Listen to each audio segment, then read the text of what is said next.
Welcome to the Country Watch Political Intelligence Briefing Quick Hits, a weekly briefing of hot stories across the world in brief. I'm Denise Youngblood Coleman, and I'm the Editor-in-Chief and Senior International Affairs Analyst at Country Watch. This week in my political intelligence briefing, as you can guess, the United States is the featured country. It's been 3 weeks after the country's election, and President Donald Trump has still refused to concede the election to the 2020 presidential contest winner, President-elect Joe Biden. President Trump has been involved in a futile process using legal machinations of trying to undo the election results in key states or even compel electors in certain states that voted for Biden to give their electoral votes to him instead. Described as a slow-moving attempted coup by political and constitutional experts, Trump was undeterred. His campaign was adamant about using many far-fetched measures to hold on to power, although they have been largely unsuccessful, with dozens of legal maneuvers ending in failure. Meanwhile, Trump was preventing the General Services Administration, led by Emily Murphy, from working with the incoming Biden administration on transitioning power. The refusal to allow the GSA to perform these duties was having a profound effect on setting the foundation for the stable continuance of governance. Finally, on November 23, 2020, the GSA administrator finally acquiesced to the inevitable and informed the incoming Biden administration in a letter that the transition process would begin. For his part, President-elect Joe Biden began the transition process by naming technocratic expert Ronald Klain to be his chief of staff. Klain is a veteran Democratic operative with extensive credentials in policy and was also the expert who led the Obama-Biden's response to the Ebola outbreak. Jen O'Malley Dillon, who managed the Biden campaign's winning election effort, was named to be deputy chief of staff. President-elect named key members of his foreign policy team. Of primary significance was the selection of foreign policy veteran Antony Blinken as the new United States Secretary of State.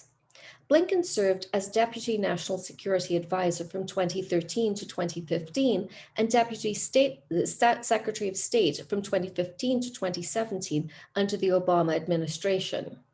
As a firm advocate of the transatlantic alliance, Blinken represents a shift from Trump's America First posture to the internationalist and multilateral orientation that has characterized Obama and now Biden foreign policy.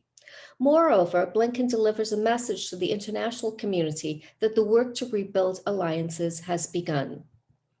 Also named to significant portfolios were Jake Sullivan as the National Security Advisor, Avril Haines as the Director of National Intelligence, Alejandro Mayorkas to head the Department of Homeland Security, Linda Thomas Greenfield as the United States Ambassador to the United Nations. Making history was Janet Yellen, the former Federal Reserve Chair, as the first female Treasury Secretary.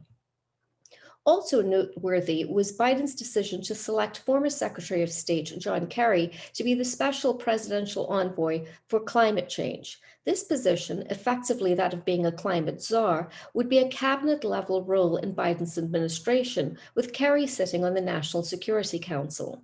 The creation of this position made clear Biden's strong commitment to addressing climate change, with the return to the Paris Climate Accord being the first job on Kerry's list.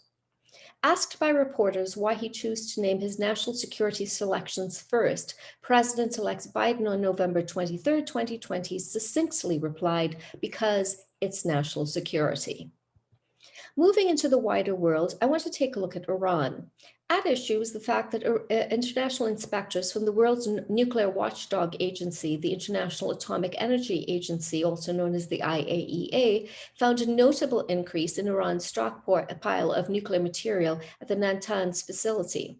IAEA facilities inspectors reported that Iran's uranium stockpile was now 12 times larger than was allowed under the 2015 nuclear accord that Trump abandoned in 2018.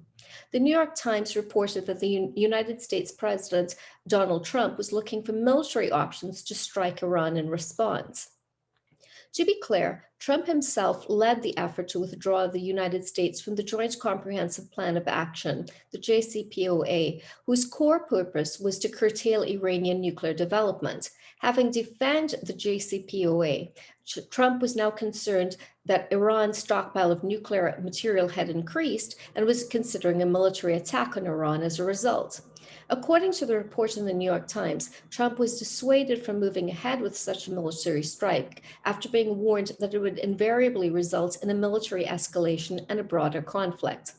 It should be noted that any military action by the United States on Iran at this time would clearly sabotage President-elect Joe Biden's efforts to revive the JCPOA, as the incoming president has indicated he would aim to accomplish. Moving on to Ethiopia, the government of that country has warned civilians to save themselves ahead of its military offensive into Tigray to target regional leaders. A month prior, in October, the Tigray People's Liberation Front rejected the authority of the central government of Ethiopia. The spark was the central government's decision to delay elections to 2021 and remain in power past a pre-scheduled transition of power. That decision morphed into a political battle, and soon Ethiopian troops were carrying out an offensive, with the Tigray region becoming the site of a civil war.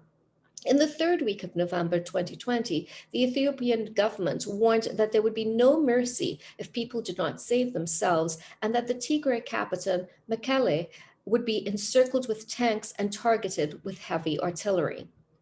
Targeting an entire city like Mekelle, regardless of whether the Tigray People's Liberation Front was using civilians as human shields, would be regarded as a war crime under international law.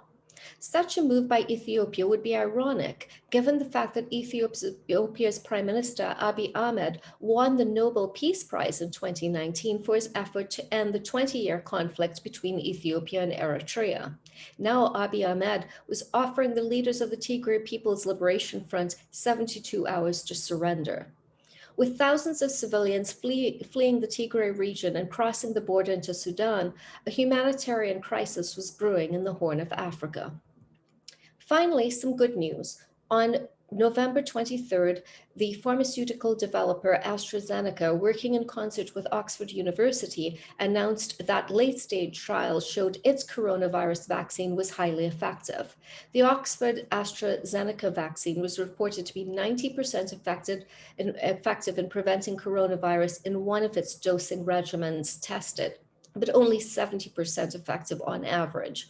Still, because it was offering a cheaper vaccine that did not have to be stored at extremely cold temperatures, it would offer easier access and distribution in developing countries.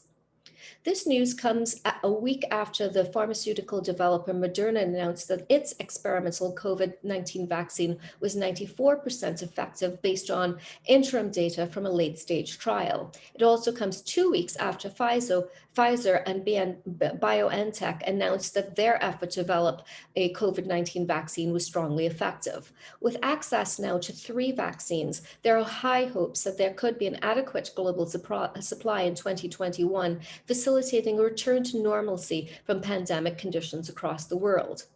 But in the short term, the coronavirus continues to flare. As we enter the holiday season, hospital infrastructures are being strained as caseloads increase. The impetus is on all of us to be responsible during this time of pandemic until we do all get vaccinated. For more information about these and other stories, if you're a subscriber, you can check out my special election reports accessible from the Election Central section of the Country Watch website. If you're a subscriber, you can also read my weekly political intelligence briefing accessible from the front page of the Country Watch website at www.countrywatch.com. Even if you're not a subscriber, there's a lot of open source material there to check out, including the detailed coronavirus alert. Thank you for your time. Have a great day. And remember that we all live in an interconnected world.